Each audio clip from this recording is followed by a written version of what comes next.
not sufficient to meet the needs of the given situation, the genius of Tony Stark compensates by creating a specialty suit of armor to get the job done. Iron Man's Hydro armor is designed to withstand the immense pressures of deep-sea exploration, and is equipped with a battery of onboard weapons designed to function in the murkiest depths of the deepest parts of the ocean.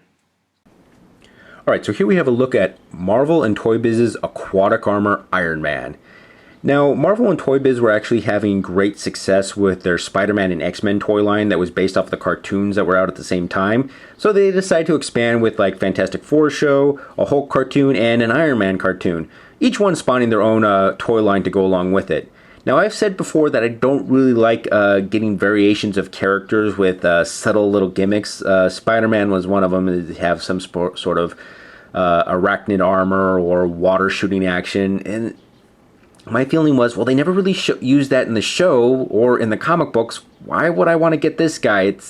He doesn't really use that.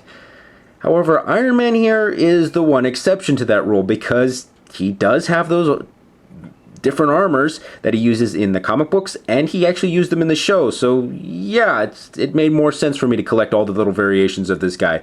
Plus, it was just kind of cool. He has the standard sculpt that you would expect with most Toy Biz characters from this line. I mean, it's pretty well detailed. They started to kind of get these things down into a formula and have them pretty standardized. I mean, you didn't have subtle variations or super detail on one set and like too cartoony on another. So it's something that I do have to admire about Toy Biz around this time. He does have a pretty decent sculpt. You can see some nice muscles sculpted in there, the nice arc reactor, the bands on his arm and everything else.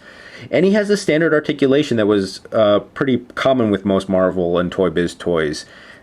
His head could go up and down. His arm had a little movement right here.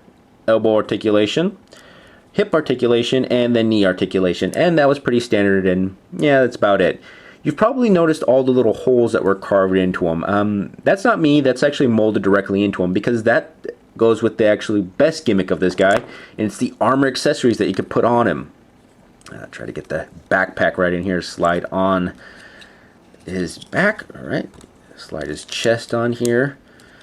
Got to get both of his boots on. There we go. Get his shoulder pads on. They fit right in the little holes right in there. Yep. And his armbands. Well, I will say that I must apologize. I am missing the other armband that goes on this side. Actually, it doesn't matter which side they go on. I just like putting it on here. And then you have his standard missile launcher. Sadly, this part broke off, but it was another little clamp right here that would actually hold the missile. So yeah, he does look a lot more impressive with the armor actually on him. It kind of beefs him up just a little bit more. Now I'm going to start off by talking about the negatives of this particular toy line, and that is actually this armor itself. Yeah, I know, it probably sounded weird. I just praised it about how it looks a lot better on the figure, but there are a few downsides. First of all, there's a lot of little pieces that come with each one of these guys, and as you can see from the little missing armband here, and actually the missing plastic dome helmet that was supposed to complete the deep sea diving look, those things could get lost very, very easily, especially if you don't have them on the character all at once. So yeah, there's probably a lot of figures out there or on eBay with just the figure and not a lot of armor. It's missing one piece.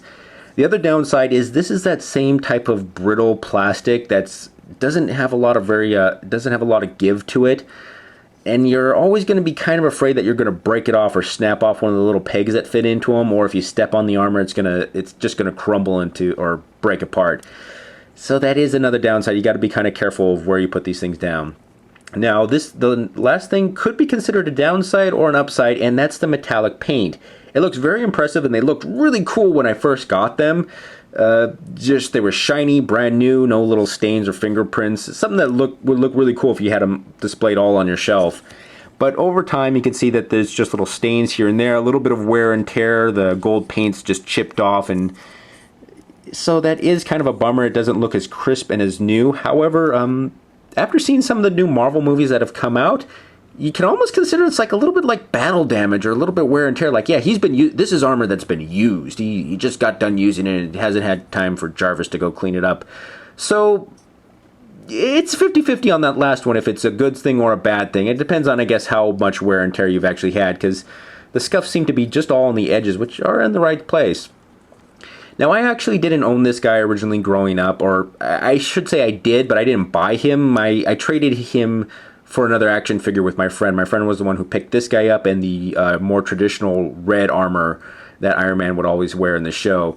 So I never bought the red armor, sadly, because my friend had it and I didn't see the point of getting it.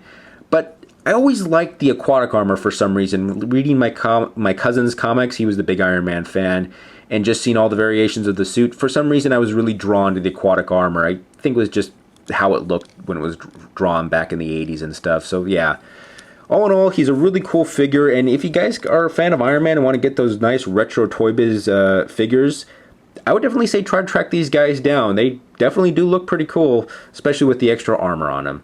Anyways, this has been a look at Marvel and Toy Biz's Aquatic Armor Iron Man.